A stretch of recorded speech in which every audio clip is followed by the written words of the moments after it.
നമസ്കാരം. ഒരു സിനിമയുടെ ഒരു പ്രധാനപ്പെട്ട ഭാഗം നിർവഹിക്കുക എന്ന് പറയുന്നത് തന്നെ എത്രമാത്രം കഠിനമാണ് എന്ന് പല ഇന്റർവ്യൂവിലും നമ്മൾ കേട്ടിട്ടുണ്ട്. പക്ഷേ നമ്മളുടെ മുന്നിൽ നിൽക്കുന്ന സോഫി എന്ന് പറയുന്ന വ്യക്തി നമ്മൾ വിചാരിച്ചതുപോലെ ചില്ലറക്കാരിയല്ല. മാം ഈ പറയുന്നത് പോലെ സംവിധാനം, അഭിനയം, രചന, അങ്ങനെ ഒരുപാട് കാര്യങ്ങൾ ഒരുമിച്ചൊരു സിനിമയ്ക്ക് വേണ്ടി ചെയ്തിരിക്കുകയാണ്. സിനിമ പുറത്തിറങ്ങാൻ പോകുന്നു, ലേഡി വിത്ത് ദ വിങ്സ്. എന്താണ് പ്രതീക്ഷ? ഈ പ്രേക്ഷകരോട് എന്താണ് പറയാനുള്ളത്? പ്രേക്ഷകരോട് പറയാനുള്ളത്, everyone can relate to this movie.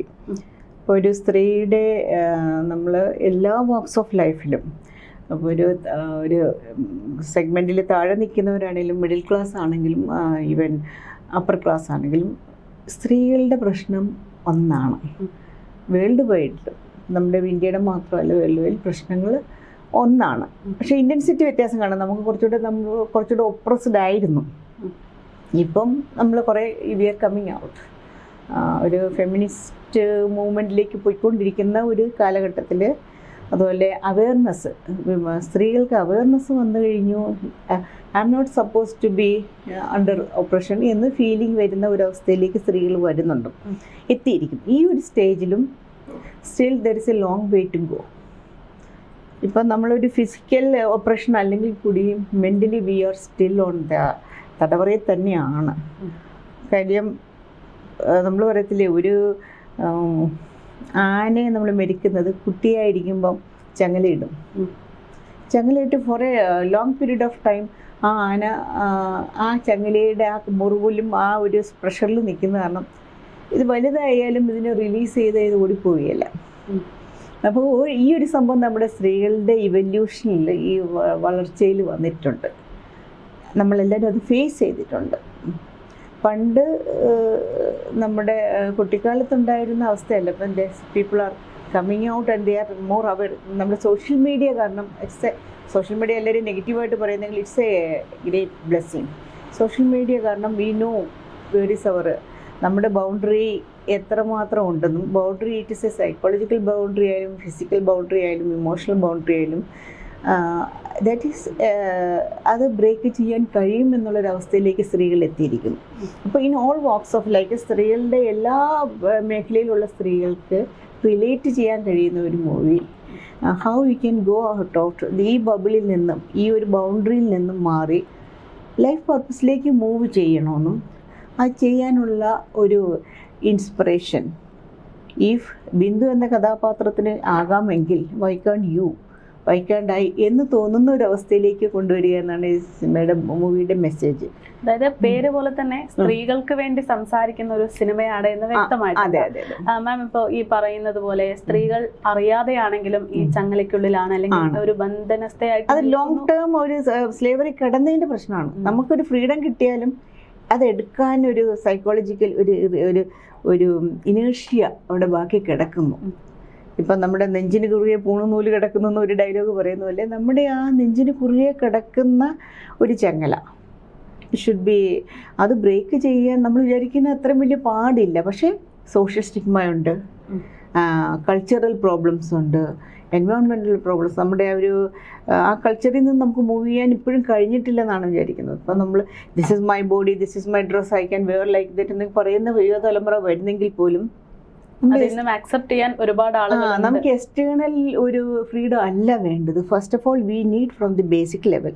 നമ്മുടെ ഇൻസൈഡിലെ ആ ചങ്ങല മുറിക്കാതെ നമ്മൾ ഈ പ്രഹസനം ഒന്നും കാണിച്ചിട്ട് I can wear anything, I can move anywhere എന്ന് പറഞ്ഞിട്ട് കാര്യമില്ല. അപ്പോൾ you should have actually education ലെവലിൽ നിന്ന് തന്നെ തുടങ്ങേണ്ട കാര്യമാണ്. എഡ്യൂക്കേഷൻ ലെവലിൽ നമ്മൾ കൊടുക്കുന്നില്ല. സ്ത്രീയും പുരുഷനും ബോയ് ആൻഡ് ഗേൾ എന്ന് പറഞ്ഞ് സെപ്പറേറ്റഡ് ആയിട്ടാണ് ഇരിക്കുന്നത്. Why there should be gender difference? ആ ജെൻഡർ ഡിഫറൻസിൻ്റെ ആവശ്യം എന്താണ്? ശരിക്കുള്ള സെക്ഷൽ എഡ്യൂക്കേഷൻ കുട്ടികൾക്ക് കൊടുത്തു കഴിഞ്ഞാൽ ജെൻഡർ ഈ സെപ്പറേറ്റ് ഇരുത്തേണ്ട ആവശ്യം പോലും ഇല്ല. ഇത് പേരൻസ് തന്നെ ദയാറിനെ എന്തുവാണ് ഒരു സ്ലേവറിയിലാണ്. ഒരു സ്ത്രീക്ക് ഒരമ്മയ്ക്ക് അമ്മയുടേതായ ഒരു ലോകത്തുള്ള ഒരു സ്ലേവറി ഉണ്ട്, പുരുഷനുമുണ്ട്.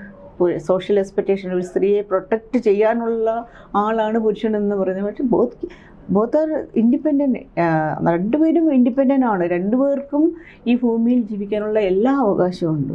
Y you are tying yourself? രണ്ടും കൂടെ ഇങ്ങനെ നമ്മൾ വിവാഹത്തിന് ഇങ്ങനെ ഇത് പ്രത്യേകിച്ച് നോർത്ത് ഇന്ത്യൻ കല്യാണത്തിൽ ഈ സാരിയുടെ തുമ്പും മുണ്ടിൻ്റെ തുമ്പും കൂടെ കെട്ടിയിട്ട് ഇങ്ങനെ കെട്ടിയിടേണ്ട ആവശ്യം എന്താണ്?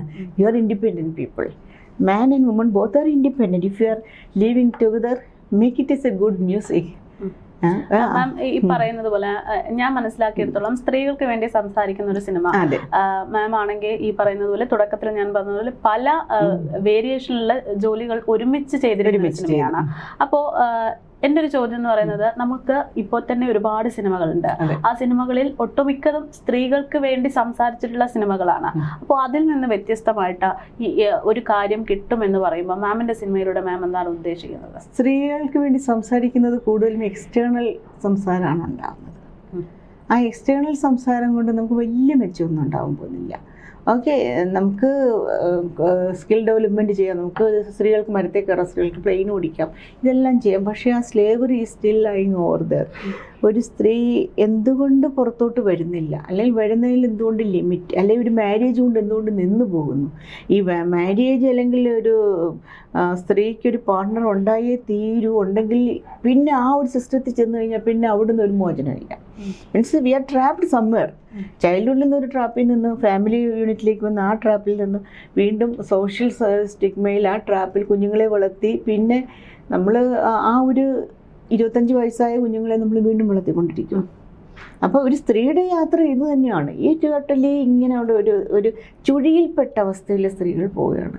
അവർക്ക് എന്തുകൊണ്ട് ഇപ്പോൾ എന്തുകൊണ്ട് ഇന്ദിരാഗാന്ധി അല്ലാതെ എത്ര പേര് വന്നു? എന്തുകൊണ്ട് വീണ്ടും വീണ്ടും ഇന്ദിരാഗാന്ധി വരുന്നില്ല? പ്രിയദർശിനിമാർ എന്തുകൊണ്ട് വരുന്നില്ല പുറത്തോട്ട്? അപ്പം ഇത് ഒരുപാട് സിനിമകൾ വന്നെങ്കിൽ ഞാൻ കാണുന്നത് ഒരു മെൻ്റൽ ഫ്രീഡം അല്ലെങ്കിൽ ഒരു ബേസിക് ലെവലിൽ നിന്നുള്ള ഒരു ബ്രേക്കേജ് നടക്കുന്നില്ല. ഓക്കെ, അവസാനം finally the lady is going belong with the hero.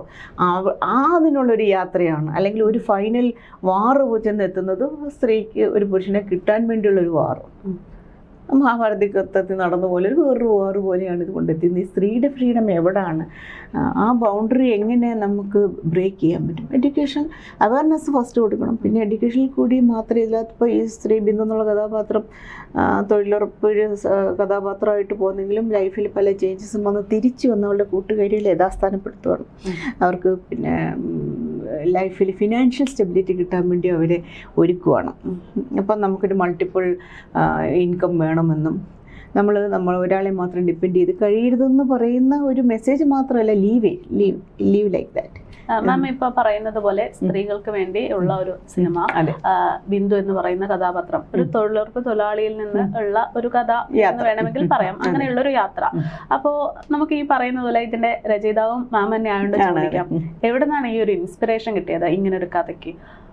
Inspiration ഞാൻ കുഞ്ഞുനാൾ മുതലേ ഒരു റെബലിയസ് ക്യാരക്ടറാണ്. കാര്യം എൻ്റെ വീട്ടിലെ ബ്ലാക്ക് ഷീപ്പ് ഞാൻ തന്നെയായിരുന്നു. ഗോൾഡൻ ചൈൽഡ് എൻ്റെ സിസ്റ്ററും. അപ്പോൾ ഗോൾഡൻ ചൈൽഡിനെ വളർത്തിക്കൊണ്ട് വരുമ്പോഴും ഞാനൊരു ബ്ലാക്ക് ഷീപ്പാണ്. കാര്യം ഞാൻ ഈ നോംസിൽ നിന്നും എന്തുകൊണ്ട് ഇങ്ങനെ, why I cannot have that, അവർക്കുള്ള ഫ്രീഡം എന്തുകൊണ്ട് എനിക്ക് എടുത്തുകൂടാ എന്ന് പറയുമ്പോൾ you are a woman, you are a lady. വേറൊരു വീട്ടിൽ പോകാനുള്ളതാണ്. എൻ്റെ വീട്ടിൽ അത്രയും ഇല്ലായിരുന്നെങ്കിൽ പോലും ഞങ്ങൾ ഈ ബ്ലാക്ക് ഷീപ്പ് ഗോൾഡൻ ചൈൽഡിൻ്റെ ഒരു ഫൈറ്റിലുണ്ട്. അപ്പം കുഞ്ഞുനാൾ മുതലേ ഞാൻ റെബലിയസ് ആണ്. പിന്നെ ഞാൻ കൂടുതൽ സമയം ഈ തൊഴിലാളികളുടെ കൂടെ, മീൻസ് വയലിൽ പണിയുന്നവരുടെ കൂടെയും, അന്ന് കൃഷിയൊക്കെ ഉണ്ടോ, മറ്റുള്ളവരുടെ സ്ത്രീകളുടെ പ്രശ്നങ്ങൾ ചുമ്മാ പോയിരുന്ന് കേൾക്കുക. അന്ന് എനിക്കൊന്ന് റിയാക്ട് ചെയ്യാൻ അറിഞ്ഞൂടാ. പക്ഷേ ഇങ്ങനല്ല, ഒരു സ്ത്രീ ഇങ്ങനല്ല എന്നെനിക്കൊന്ന് ബോധ്യം അന്ന് മുതലേ ഉണ്ട്. എൻ്റെ വിവാഹത്തോടു കൂടിയും വീണ്ടും ആ എൻ്റെ ഫാമിലിയിൽ നിന്നുള്ള ഒരു റെസ്ട്രിക്ഷനിൽ നിന്ന് വേറൊരു റെസ്ട്രിക്ഷനിലേക്കാണ് പോകുന്നത്. ആരും നമുക്ക് റെസ്ട്രിക്ഷൻ തരുന്നതല്ല, പക്ഷേ സൊസൈറ്റിയിലെ നോംസ് അനുസരിച്ച് ടു ബി ഫിറ്റിൻ, ആ ഒരു ഇതിനകത്ത് ഫിറ്റിൻ ആവുകയും ഈ കുലസ്ത്രീ പട്ടത്തിൽ നിൽക്കുകയും ചെയ്യേണ്ട ഒരവസ്ഥ. ഞാൻ കുലസ്ത്രീ പട്ടം മോശമാണെന്നല്ല പറയുന്നത്, ബട്ട് ആരോപിക്കപ്പെടുന്ന കുറേ നോംസ് നമ്മൾ ചെയ്യാൻ തയ്യാറാകപ്പെടുകയാണ്. മീൻസ് അവിടെ നിന്നൊരു ബ്രേക്ക് പറ്റുന്നില്ല. പറ്റിയാലും എക്സ്റ്റേണലി അത് വിസിബിൾ അല്ല. നമ്മൾ മൈൻഡിൽ കുറേ ചേഞ്ചസ് നടക്കുന്നെങ്കിലും ഫിസിക്കലി അത് it's not coming out. You are only meant for to carry ഒരു ഫാമിലിയെ മുമ്പോട്ട് കൊണ്ടുപോയി കുഞ്ഞുങ്ങളെ വളർത്തുന്ന ഒരു മെഷീനായിട്ടൊരു സ്ത്രീ മാറുക. കുഞ്ഞുങ്ങളെ വളർത്തി കഴിഞ്ഞ് അവരെ ഒരു 25 വയസ്സായാലും പിന്നെയും വളർത്തിക്കൊണ്ടിരിക്കുക. അവരുടെ കുടുംബത്തെയും അവരുടെ കൊച്ചുങ്ങളെയും വളർത്തുന്ന ഒരു അവസ്ഥയിലേക്ക് വീണ്ടും ഈ സ്ത്രീ ഇങ്ങനെ പോയിക്കൊണ്ട് ഫൈനലി അവരെവിടെ എൻ്റെ പിൻവൃത്ത സാധനം nobody is going to take care of. Maybe ഇത് ഹസ്ബൻഡ് നേരത്തെ പോകും, ഉണ്ടെങ്കിൽ തന്നെയും ഹീസ് ഓൾസോ പിന്നെ ഒരു ഡോർമെൻസിലോട്ട് പോകും.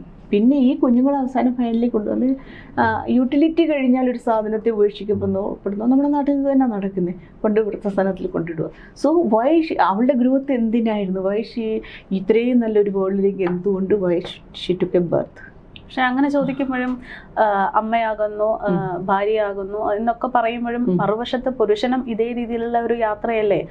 ഇപ്പൊ മകനാകുന്നു, പിന്നീട് അച്ഛനാകുന്നു, ഭർത്താവാകുന്നു, അതൊക്കെ പുരുഷനും അതേ രീതിയിൽ തന്നെ മുന്നോട്ട് പോകുന്നില്ലേ? പോകുന്നു. പക്ഷെ പുരുഷന് കുറച്ചുകൂടെ പ്രിവിലേജസ് ഉണ്ട്. നമ്മൾ എവിടെ ചെന്നാലും ഇപ്പോൾ ഒരു ജോലിക്ക്, ഒരു പർട്ടിക്കുലർ ടീച്ചിങ് ജോബിന് ഒരു മെയിലും ഫീമെയിലും ചെന്ന് കഴിഞ്ഞാൽ ആദ്യം ഈ രണ്ടുപേർക്കും ഒരേ ക്വാളിഫിക്കേഷനാണ്. ഈ മെയിലിനെ എടുക്കത്തുള്ളൂ. കാര്യം ഇവർക്ക് കുറച്ച് കഴിഞ്ഞാൽ കുട്ടികളുണ്ടാവും, പിന്നെ ഡെലിവറി റിലേറ്റഡ് ആയിട്ട് അവധി എടുക്കും, പിന്നെ കുഞ്ഞുങ്ങളുടെ പനി, മീൻസ് ഇതെല്ലാം സാക്രിഫൈസ് ചെയ്യപ്പെടേണ്ടത് ഒരു സ്ത്രീയാണ്. അതാണ് ലേബിൾസ്. അപ്പം എവിടെ ചെന്നാലും പുരുഷനും അനുഭവിക്കും. കാര്യം ആക്ച്വലി പുരുഷൻ്റെ പ്രോബ്ലം എന്ന് പറഞ്ഞാൽ ഓവർ എക്സ്പെക്റ്റേഷൻ. ഭാര്യയെ പുലർത്തേണ്ടതും അല്ലെ കുടുംബത്തെ പുലർത്തേണ്ടതും പുരുഷനാണെന്നുള്ള ഒരു സ്റ്റിഗ്മ ഇപ്പോഴും നമ്മുടെ ഇപ്പോൾ ഈ സെൻസർ ബോർഡിലൊക്കെ അതൊക്കെ കൊടുക്കുന്നത്. എൻ്റെ വീട്ടിലെ ഏറ്റവും ഏക വരുമാനമായി എൻ്റെ ഭർത്താവ് മരിച്ചു. ഒരു സ്ത്രീയിൽ നിന്ന് ഒരു ഫുൾ അഡൽട്ടായ ഒരു ലേഡിയാണ് പറയുന്നത്, ഞങ്ങൾക്ക് വേറെ വരുമാന മാർഗ്ഗമില്ലായിരുന്നു, അയാൾ മരിച്ചു കഴിഞ്ഞപ്പോൾ ഞങ്ങൾ തരുവില്ലായി. വായി ഒന്നും ചെയ്യാൻ പറ്റത്തില്ല ഈ സ്ത്രീക്ക്. വീട്ടുജോലി ഇപ്പം ഒരു ടീച്ചറിന് കിട്ടുന്ന, ഒരു പ്രൈവറ്റ് സ്കൂളിൽ കിട്ടുന്ന ടീച്ചറിന് ജോലി കിട്ടുന്ന ശമ്പളത്തെക്കാളും കൂടുതലാണ് ഒരു ഹൗസിൽ മെയ്ഡിന് കിട്ടുന്നത്. Even I M giving like that. ഒരു മെയ്ഡിന് കൊടുക്കുന്നത് ഈ ടീച്ചർ ജോബിന് കിട്ടുന്ന ഒരു ഹൈലി എഡ്യൂക്കേറ്റഡ് ആയ ഒരു വുമണിന് കിട്ടുന്ന, ഒരു സ്ത്രീക്ക് കിട്ടുന്ന, ഒരു ടീച്ചറിന് കിട്ടുന്ന ശമ്പളത്തെക്കാളും കൂടുതലാണ് മെയ്ഡിന് ഇപ്പം കിട്ടുന്നത്. അപ്പം എന്തുകൊണ്ട് നമുക്ക് ജോലി കണ്ടെത്തിക്കൂടാ? ഫിനാൻഷ്യൽ സ്റ്റെബിലിറ്റി ഒരു സ്ത്രീക്കും പുരുഷൻ്റെ റെസ്പോൺസിബിലിറ്റി ഈക്വൽ ആവണമെന്നാണ് ഞാൻ പറയുന്നത്. നമ്മൾ ജെൻഡർ ഇക്വാലിറ്റി പറയുമ്പോഴും അത്രയും ഒരു ബർഡൻ അയാളുടെ തലയിൽ വെച്ച് കൊടുക്കുന്നുണ്ടല്ലേ ഈ പ്രോബ്ലം. നമ്മൾ ഒരു ഫാമിലി യൂണിറ്റ് ഉണ്ടാക്കുന്നെങ്കിൽ both are responsible for that എന്നാണ് ഞാൻ പറഞ്ഞത്. അത് റെസ്പോൺസിബിൾ ആണെങ്കിൽ വൺസ് ഇറ്റ് ഈസ് നമ്മൾ ഉദ്ദേശിക്കുന്ന രീതിയിൽ അത് മൂവ് ചെയ്യുന്നില്ലെങ്കിൽ ഷുഡ് സ്പ്ലിറ്റ് അപ്പ്. നമ്മൾ സ്പ്ലിറ്റപ്പ് ആവുന്നില്ലല്ലോ. ഈ ഡിവോഴ്സ്, സ്റ്റിഗ്മ എന്നൊക്കെ പറഞ്ഞു കഴിഞ്ഞാൽ അത് കൊണ്ട് നടന്ന് അത് തന്നെ ഒരു ട്രോമയിലേക്ക് പോവുകയാണ്. സൊസൈറ്റിയുടെ ഒരു സിസ്റ്റത്തിൻ്റെ ഒരു പ്രോബ്ലം ഇതിനകത്ത് കിടക്കുന്നുണ്ട്. അപ്പോൾ ഈ പറയുന്നത് പോലെ സ്ത്രീകളാണ് മാറി ചിന്തിക്കേണ്ടത് എന്നാണ് മാം പറഞ്ഞത്. കാര്യം നോബഡി ഈസ് ഗോയിങ് കൊണ്ടുവന്ന് നമുക്ക് പൊതിഞ്ഞാലും തരത്തില്ല. We have to find our way. ഒരു ബ്രേക്കിംഗ് പോയിന്റ് കണ്ടെത്തേണ്ടതും, അല്ലെങ്കിൽ what is my life, what I am meant for. ഞാനൊരു അടുക്കള പണി ഇസ് സ്ലേവറി. വൈ ഇതിനു വേണ്ടി why you cannot make food? If I am making food, why he cannot make the food? If I can feed my child, the child is the responsibility of both the genders. Why he cannot feed? അപ്പം നമ്മളിങ്ങനെ സ്ത്രീകളിങ്ങനെ സ്ത്രീ പട്ടത്തിൽ ഞാനാണ് കുടുംബ വിളക്കായിട്ട് നിൽക്കുന്നത്. എൻ്റെ കുടുംബ വിളക്ക് പോത്തിച്ചിട്ട് ഒന്നിലത് ഒന്നിച്ച് കൊണ്ടുപോകുക, അല്ലെങ്കിൽ ഇതിന് പോകാതിരിക്കുക. എന്തെല്ലാം ലോകത്ത് ചെയ്യണം. നമ്മളിപ്പോൾ എന്തെല്ലാം ഈ ലോകത്തുള്ള ഓരോ പ്രയാസങ്ങൾ, നമ്മൾ ഓരോ പ്രശ്നങ്ങൾ ചെന്ന് ഇൻവോൾവ് ചെയ്യുമ്പം ഇത്രയും പ്രശ്നങ്ങളുടെ ഇടയ്ക്കാണോ ഞാൻ വീട്ടിലടച്ചിരുന്ന് മുറ്റവും വൃത്തിയാക്കി വിളക്കും കത്തിച്ച് തിരിയും കത്തിച്ച് ഞാനിങ്ങനെ വീട്ടിനകത്തിരുന്ന് എൻ്റെ കുടുംബത്തെ ഓവർ നറിഷ്ഡായിട്ട് ഒരു കുടുംബത്തെ വീണ്ടും നറിഷ് ചെയ്തുകൊണ്ട് എന്നിട്ടിപ്പോൾ കുട്ടികളെ എവിടെ ജിമ്മിലേക്കാണ് വിടുന്നത്? ഓവർ നറിഷ്ഡാണ്. പക്ഷേ നമ്മുടെ തൊട്ടപ്പുറത്തും റെയിൽവേ സ്റ്റേഷനും ബസ് സ്റ്റാൻഡുകളിലും ഒരു നേരത്തെ ഭക്ഷണം കഴിക്കാതെയും കിടന്നുറങ്ങുന്നവരും, ഡ്രഗ്സ് കഴിച്ച് കിടക്കുന്നവരും, പിന്നെ കൈയും കാലും ഇല്ലാത്തതും കണ്ണുപൊട്ടിയവരും, ഇങ്ങനെ ഒരു സമൂഹം നമ്മുടെ ഇപ്പുറത്ത് ഒരു നിരയിൽ ഇങ്ങനെ പോയി നമ്മളിങ്ങനെ വളരെ ഹാപ്പിയായിട്ട് പോയിക്കൊണ്ടിരിക്കുകയും ചെയ്യുന്നു. സോ വേറെ അതിൻ്റെ ഒരു റെസ്പോൺസിബിലിറ്റി എവിടെ തുടങ്ങും? ഈ കുടുംബങ്ങളിൽ, കുടുംബ യൂണിറ്റുകളിൽ നിന്നുകൊണ്ട് മറ്റുള്ളവർക്ക് ഫുള്ളി ഒരു ബൗണ്ടറി, ഒരു വേലി കെട്ടിയിട്ട് അതിനുള്ളിൽ കഴിയുന്ന ഒരു സാമൂഹ്യ പ്രതിബദ്ധത ഇല്ലാത്ത ഒരു തലമുറ ഉണ്ടാവുന്നത് കൊണ്ടല്ലേ. അതുണ്ടാവണമെങ്കിൽ എവിടെ നിന്ന്? സ്ത്രീയിൽ നിന്ന് തന്നെ തുടങ്ങണം. സ്ത്രീ അമ്മയാണ്, പ്രകൃതിയാണ്, എല്ലാമാണ്. പക്ഷെ സ്ത്രീയിൽ നിന്ന് തന്നെ തുടങ്ങണം എന്നാണ് എൻ്റെ ഒരു ഈ പറഞ്ഞു വരുന്ന ഒരു ആശയം. അത് മാം പറയുന്ന അത്രത്തോളം ആഴത്തിൽ ജനങ്ങൾക്കുള്ളിലേക്ക്, പ്രേക്ഷകർക്കുള്ളിലേക്ക് വരണമെങ്കിൽ അതിന് ഒരുപാട് കടമ്പകളുണ്ട്. നമ്മളത് എങ്ങനെയൊക്കെ അവതരിപ്പിക്കുന്നു എന്നത് കൂടെ ഉണ്ട്. കാരണം ഇത് ചെറിയൊരു വിഷയമല്ല. ഇത്രയും കാലമായിട്ടും ആർക്കും മനസ്സിലാകാത്തൊരു പ്രധാനപ്പെട്ട ഒരു പോയിന്റ് ആണ് മാം പറയുന്നത്. അപ്പോൾ ഇതിനെ എങ്ങനെയാണ് ഈ ഒരു സിനിമയിലൂടെ മാം അവതരിപ്പിക്കുന്നത്? ഈ സിനിമയിലൂടെ എനിക്ക് ഒരു ലിമിറ്റ് വരെ ചെയ്യാൻ പറ്റത്തുള്ളൂ. പക്ഷേ ആക്ച്വലി ചെയ്യേണ്ടത് എഡ്യൂക്കേഷൻ ലെവൽ, കുട്ടികളെ നഴ്സറി കൊണ്ടാക്കുന്ന ആ ലെവലിൽ തൊട്ടും പേരൻസിന് അവയർനെസ് കൊടുക്കേണ്ട അവസ്ഥ തൊട്ടാണ് ഈ സിനിമയിൽ ഞാൻ അഡ്രസ്സ് ചെയ്തിരിക്കുന്നത്. ഒരു സ്ത്രീ ഈ സോഷ്യൽ സമൂഹത്തിലെ സ്റ്റിഗ്മയിൽ നിന്നുകൊണ്ട് ഞാനൊരു ഭാര്യയാണ്, മറ്റുള്ളവരുടെ മുമ്പിൽ ഞാൻ ഭാര്യയായിട്ട് എക്സിബിറ്റ് ചെയ്ത് ഇങ്ങനെ ഞാൻ നിൽക്കേണ്ട ആണെന്നും അതവൾ നിൽക്കുമായിരുന്നു. അവൾ ഇപ്പോൾ ഒരു കാക്ക മയിൽപ്പീലിയുടെ ഒരു പീലി എടുത്ത് പുറത്ത് വെച്ചിട്ട്, ഇപ്പോൾ കുഞ്ഞു നല്ലൊരു കഥ കേട്ടതാണ്. കാക്ക നടന്നു പോകുമ്പോൾ ഒരു മയിൽപ്പീലി തുമ്പ് കിട്ടി. അതിൻ്റെ നല്ല കളർഫുള്ളായിട്ട് അറിയാലോ, മഴവില്ല് പോലെ ഇരിക്കുന്നത്. ഈ മയിൽപ്പീലി എടുത്തിട്ട് പുള്ളിക്കാരൻ്റെ ചിറവിൽ കുത്തി വെച്ചു. അപ്പോൾ ഈ കാക്കയുടെ വിചാരം ഞാൻ മയിലായിന്നാണ്. പിന്നെ അതിൻ്റെ ചേഷ്ടകൾ, മൂവ്മെൻറ്റ് എല്ലാം ഒരു മയിലിൻ്റെ സ്റ്റൈലാണ്.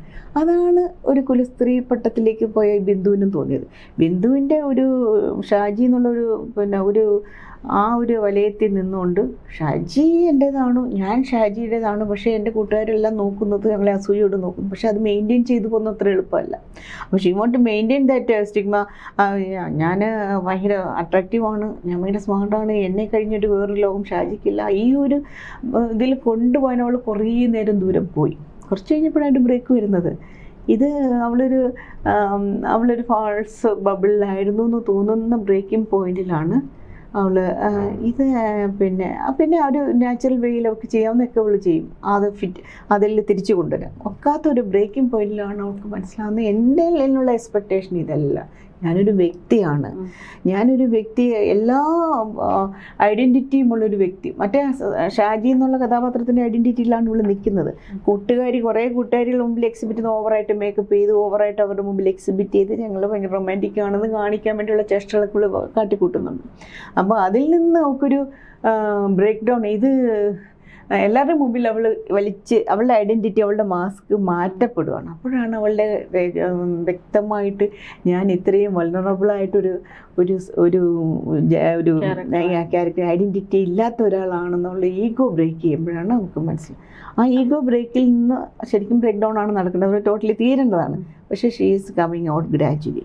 Once she is coming out, അവൾ തിരിച്ച് വന്നിട്ട് ഒരു സാമൂഹ്യ നന്മയ്ക്കായിട്ട് മാറുന്നത് അവളെ കൊണ്ട് ചെയ്യാൻ പറ്റുന്നത്. അവളിപ്പോൾ ഈ പറഞ്ഞ തൊഴിലുറപ്പ് ഒരു ബൗണ്ടറി നിൽക്കുന്ന ഒരു സ്ത്രീക്ക് ഒരു റേഞ്ചുണ്ട്. അവളുടെ റേഞ്ചിൽ നിന്ന് ചെയ്യാൻ പറ്റുന്ന കാര്യങ്ങൾ അവൾ ചെയ്യുകയാണ്.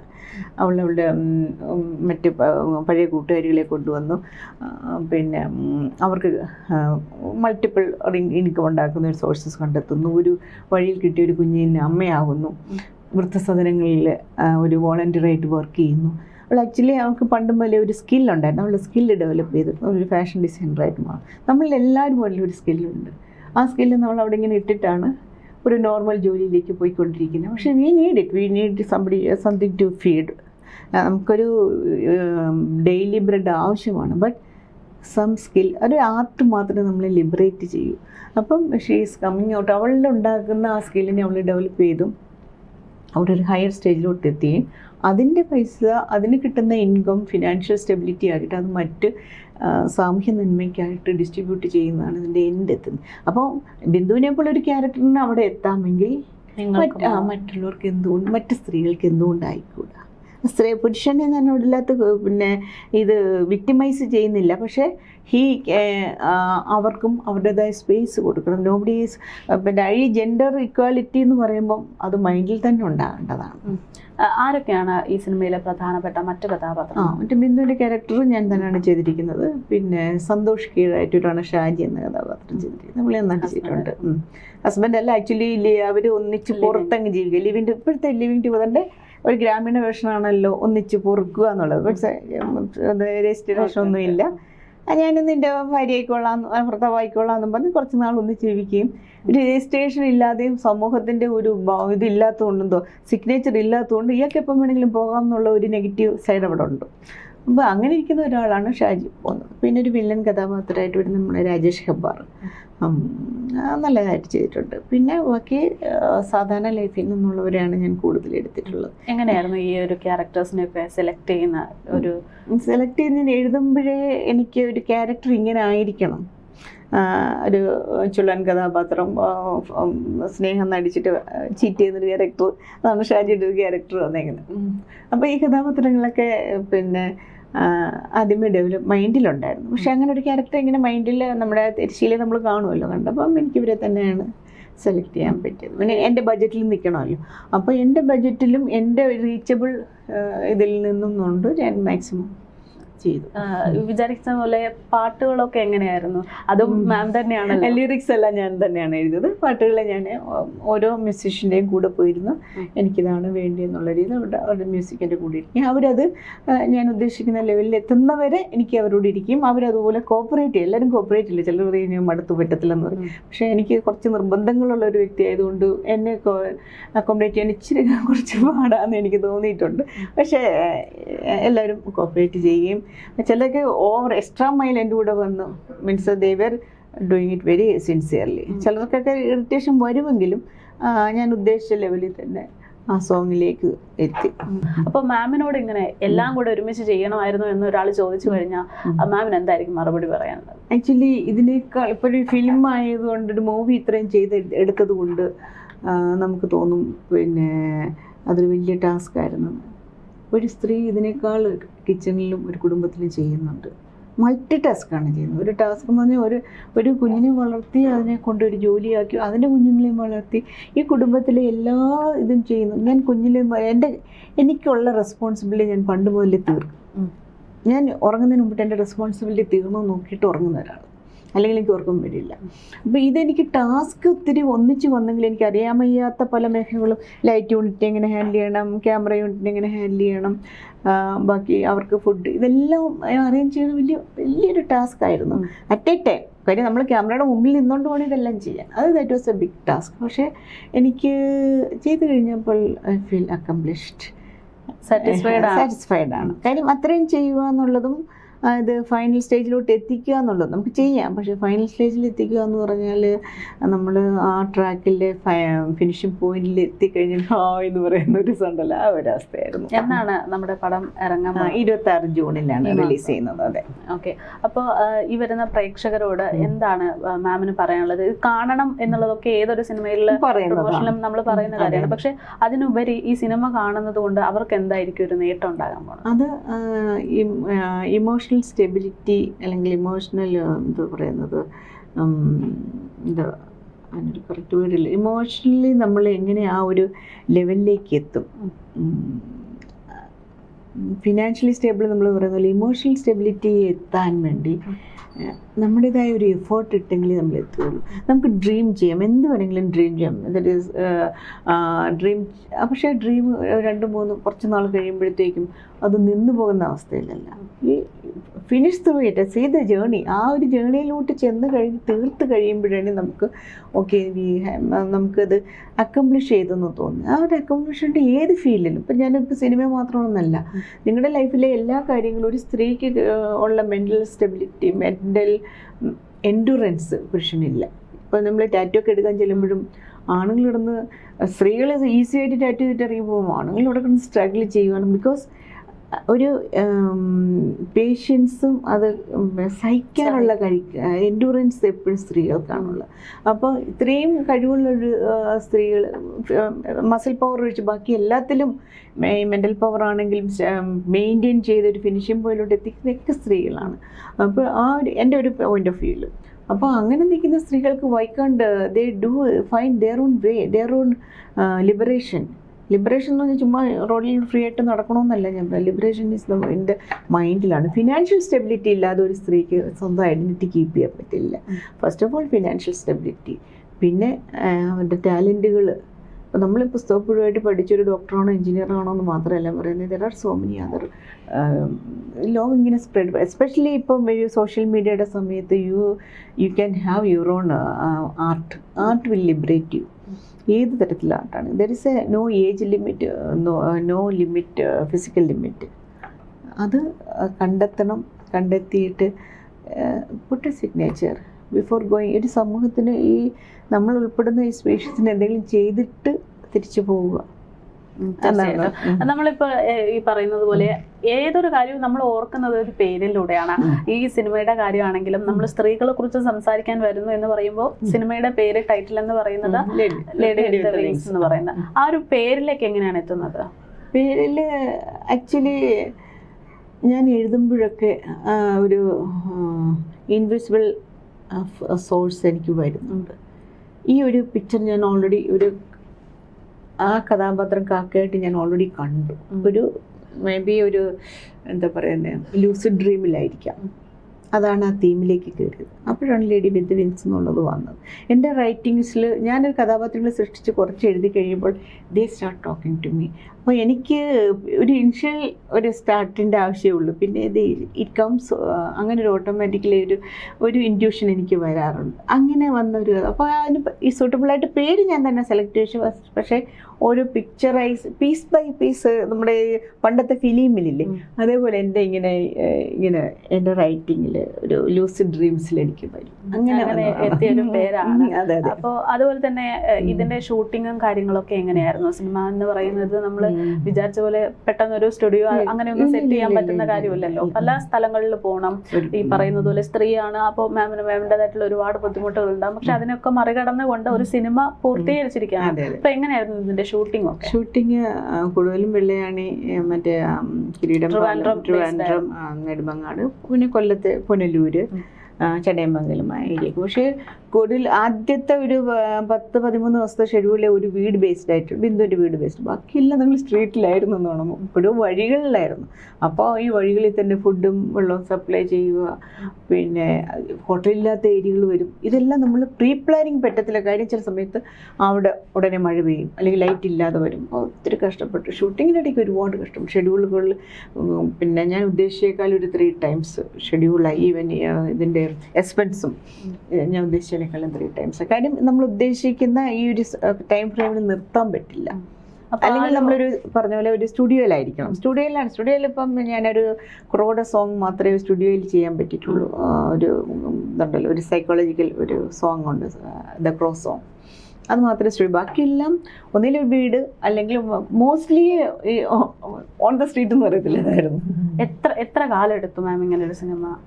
ആക്ച്വലി സ്ക്രിപ്റ്റും റൈറ്റിംഗ് ഡയലോഗൊക്കെ ഒരു 1 year കംപ്ലീറ്റ് ചെയ്തു. വളരെ ഈസി ആയിട്ട് ഇങ്ങനെ നടക്കുമെന്ന് വിചാരിച്ചിരുന്നു. പക്ഷേ ഷൂട്ട് ചെയ്യാൻ തുടങ്ങിയപ്പോൾ ഇത് പലതവണയും ഷെഡ്യൂളിൽ ബ്രേക്ക് ചെയ്ത് മേ ബി ക്യാമറയുടെ പ്രോബ്ലം, അല്ലെങ്കിൽ ലൈറ്റിൻ്റെ പ്രോബ്ലം, അല്ലെങ്കിൽ ക്രൂവിൻ്റെ പ്രോബ്ലം ഒക്കെ വന്ന് പലതവണ എനിക്കിത് ബ്രേക്ക് ചെയ്ത് ഒരാഴ്ചത്തെ ഗ്യാപ്പ് എടുത്തിട്ട് പിന്നെയും ചെയ്യും. അങ്ങനെ പല ഷെഡ്യൂളായിട്ട് ചെയ്തതുകൊണ്ട് എൻ്റെ കപ്പാസിറ്റിയിൽ നിന്നില്ല. അതൊരു ഫാക്റ്റാണ്. എന്തായാലും നമുക്ക് എന്തൊക്കെ പ്രതിസന്ധികൾ ഉണ്ടെങ്കിലും അതിനൊക്കെ മറികടന്ന ഒരു സിനിമ ഇറങ്ങാൻ പോകുന്നു.